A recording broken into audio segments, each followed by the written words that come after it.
This video contains spoilers for The Haunting of Villa Diodati. I generally haven't been the biggest fan of the historical setups of Doctor Who. I tend to have fun with them, but when they are done too often, I generally can get quite tired of them. And with that said, I have to admit that this was a great episode. More than a great episode, actually. This was pretty exceptional. I think the story does an even better job at creating a spooky and thrilling atmosphere than the last episode did. And Can You Hear Me did a good job at that. We spend 50 minutes in a haunted house with our main cast and a few new characters, and the story manages to build up very well to the reveal of the Cyberman in this episode. I like the way we're introduced to this setting. Just starting off in this time period and atmosphere worked quite well, and I'm glad that we weren't introduced to the story through the perspective of our main characters, because this worked very effectively at setting the tone for the episode. And although this episode is definitely a spooky one, it does a really good job at balancing all of the elements that it has within it, and having them flow from one to the next very nicely. We have dark, creepy moments, odd, interesting moments, quiet character moments, and lighthearted, funny moments, and this was all blended together to make a really engaging and entertaining story. I love early on when we see our characters trying to move around the mansion, but for some reason they can't, although it's not entirely clear why. It was very well portrayed on screen, and you would just see them move downstairs and then come out a door upstairs, and it was very strange, and it kind of reminded me of weird stuff like Castrovalva. And the whole setting of a haunted house is just fantastic, and it's shot and presented really well. The director of the story, Emma Sullivan, as well as the director of photography, Ed Moore, did an excellent job at setting the tone for this story and making it look very creepy in just the right way. The music for this story is also really fantastic. Saga Nakanola knows when it should be light and atmospheric, as well as when it should be big and take up space. And both the look and sound of this episode really complemented each other very nicely in a way that I just adored. Talking a little bit about the actual Cyberman, I really liked this take on one of the Doctor's greatest foes. There's so many things I love about it. First of all, the design is excellent. It's an amazing mix of different bits of Cybermen that give this fittingly Frankenstein's monster look and a bit of a Borg kind of feel to it, and I love the way it moves too. It's not as mechanical as the previous Cybermen we've seen in the past with Modern Who, so it has this human edge to it, which I absolutely love. Plus, you can actually see part of the actor's face, which I found really added to it.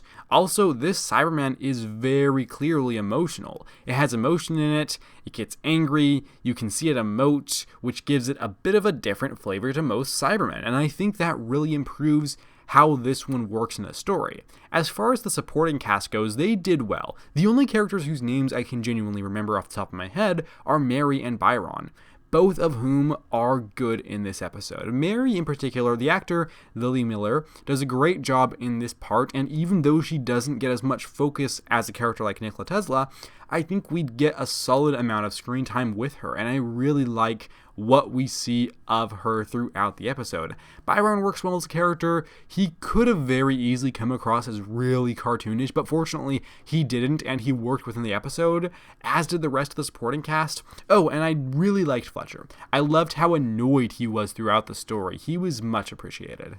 In terms of our main cast, I think everybody is doing well this time around. Ryan and Graham are both good in this story. Neither of them have something particularly special that they're doing, but the scenes that they have are just quite good scenes, and the characters are quite good within them. Yaz was a standout for me this episode. Not only did I just think she was overall quite strong this week, but there's one scene in particular where she's having a conversation with one of the historical characters, and we get a bit more of an insight into Yaz. They have this little conversation. You could try asking him.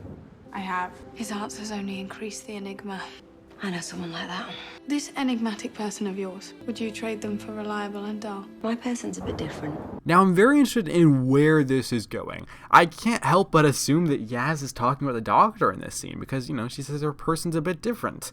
But it's possible she isn't. Either way, I'm very curious what this is alluding to, and I'm interested to see where it's going in the future. The biggest standout for me throughout the episode had to be Jodie Whittaker as the Doctor, and thank God they finally let her wear her hood up.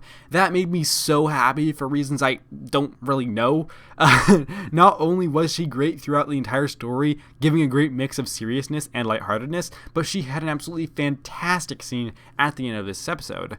I think it was ultimately pretty obvious that the story was going to end with the Doctor giving the Cybermen what it wanted, but I still really like the way that it played out, because we understand why the Doctor gave the Cybermen what it wanted, which was something that we need to be able to understand for this scene to work at all. And Jodie Whittaker really sells that moment too. There's an absolutely fantastic portion of the episode towards the end where she completely commands the screen, talking down to her companions and really just taking control of everything and making a decision on her own. I thought that Jodie Whittaker did a fantastic job this week, and this was her best moment of the episode and one of her best moments from across the entirety of her run as the Doctor so far. And in terms of an ending, I kind of love the way this story wraps up. I'm so glad it didn't go down the whole Cybermen are just big softies route that Modern Who kind of loves way too much for no good reason, and instead we get this moment where Mary Shelley is pleading to the Cyberman, and it seems that it might actually work, but instead we see that the Cyberman is not having any of it, and actually, this dude was really messed up. I really just think so many elements came together in all the right ways to make an excellent Cyberman story, and this really has to be one of my favorite Cyberman stories. It's just fantastic. Also, there was this thing that contains all the information about the Cybermen from the future sent back through time, and I thought that was rather interesting, because first of all, it's a neat idea, and it does a good job at setting up the stakes for the finale, and I love how completely the Doctor dismisses the needs of the many outweigh the needs of the few mentality, because it doesn't really fit with the character to agree with Ryan on that point. So I loved seeing that, and I loved how she managed to save the day here at the expense of what's to come, what is going to happen in the future, because she saved this one person. I just think it's really cool the way that it all fits together and makes sense for the character. And we see her frustration in the situation, and we set up that stuff might happen in the finale. People might die. It's not going to be safe, but her companions are going to be there for her like they promised they would. And I just hope it doesn't get them killed. Humans like all of you, changed into empty, soulless shells. No feeling, no control, no way back. I will not lose anyone else to that. Overall, I came away really loving this story. I really enjoyed what we got from our main characters, with the Doctor and Yaz being particular highlights. I loved the way the story progressed and how well it was paced. The Cyberman was used excellently, and this story serves not just as a great lead into the finale, but also as a great episode that stands on its own as a great Doctor Who story. I found this story to be very exceptional, and I'm going to give The Haunting of Villa Diodati a rating of 9.75 out of 10. This series is really excellent so far. I've basically loved 5 out of the 8 episodes that have come out yet, and if the finale delivers, this series might have a chance at rivaling the likes of Series 4 and 9 as my all-time favorite from this show, which is absolutely insane. Be sure to let me know what you thought about this episode down below. I'll be happy to have a discussion with you, and if you join me again soon, I will be bringing you my first impressions of the Ascension of the Cybermen, as well as a review later in the week, but if not, that's totally cool. Just know that I appreciate your time here today, and with that said, that's going to do it for now, folks. Thank you for watching, take care, and have a lovely week.